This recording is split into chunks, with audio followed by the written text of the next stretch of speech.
Halo anak-anak ibu hebat. Salam sejahtera, selamat bertemu kembali dalam pembelajaran bahasa Indonesia untuk kelas 9 SMP. Adapun materi kita kali ini adalah pidato persuasif. Nah, anak-anak, sebelum pembelajaran kita lanjutkan, maka terlebih dahulu kita akan mengetahui tujuan pembelajaran. Anak-anak, tujuan pembelajaran kita kali ini adalah peserta didik dapat mengidentifikasi dan menyimpulkan gagasan, pikiran, pandangan, arahan, atau pesan dalam pidato persuasif yang didengar dan dibaca.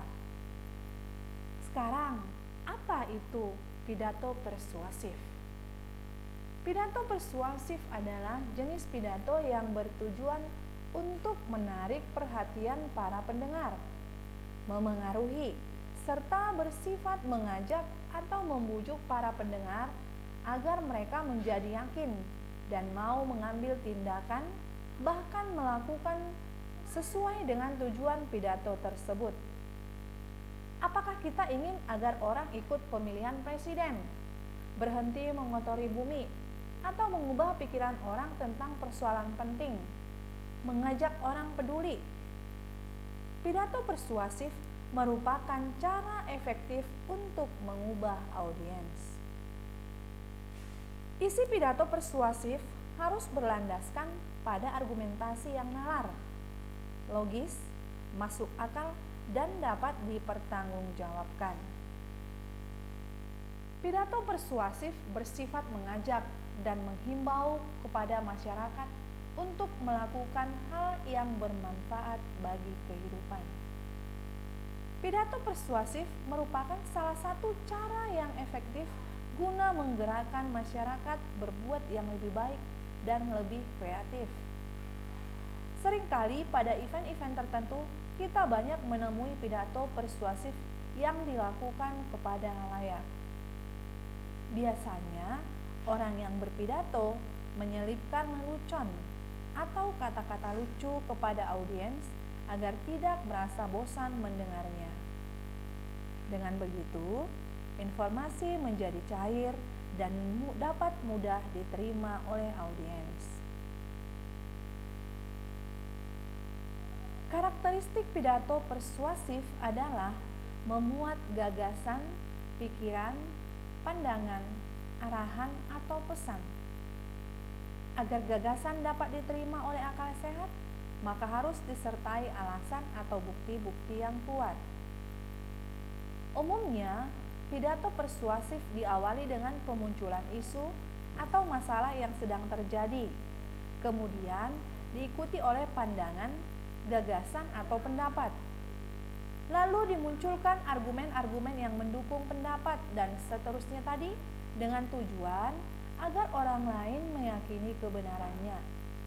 Terakhir, harus dimunculkan arahan, pesan, ajakan sebagai inti dari teks pidato persuasif. Sebagai pedoman dalam mencapai tujuan pembelajaran kali ini, dijelaskan dulu kata-kata kunci yang ada pada tujuan. Yang pertama, gagasan. Gagasan disebut hasil pemikiran atau ide. Yang kedua, pikiran. Pikiran adalah hasil berpikir. Yang berikutnya adalah pandangan. Pandangan adalah hasil perbuatan memandang atau pendapat. Yang keempat, arahan. Arahan merupakan petunjuk untuk melakukan sesuatu. Yang kelima, pesan. Pesan merupakan perintah, arahan, amanat yang hendak disampaikan. Cara efektif mengidentifikasi atau menyimpulkan informasi dalam teks pidato persuasif adalah: yang pertama, kita diajak untuk membaca keseluruhan teks. Yang kedua, menentukan intisari informasi isu yang dibahas. Kemudian yang ketiga, menentukan intisari argumen-argumen yang dikemukakan. Dan yang keempat, menentukan pesan ataupun ajakan. Yang kelima, menyatukan nomor 1 sampai dengan nomor 4 di atas, yaitu membaca keseluruhan teks sampai menentukan pesan atau ajakan yang terdapat dalam pidato persuasif itu. Nah, dan yang terakhir, menyederhanakan nomor 5 tersebut menjadi satu kalimat simpulan. Nah, sistematika pidato persuasif.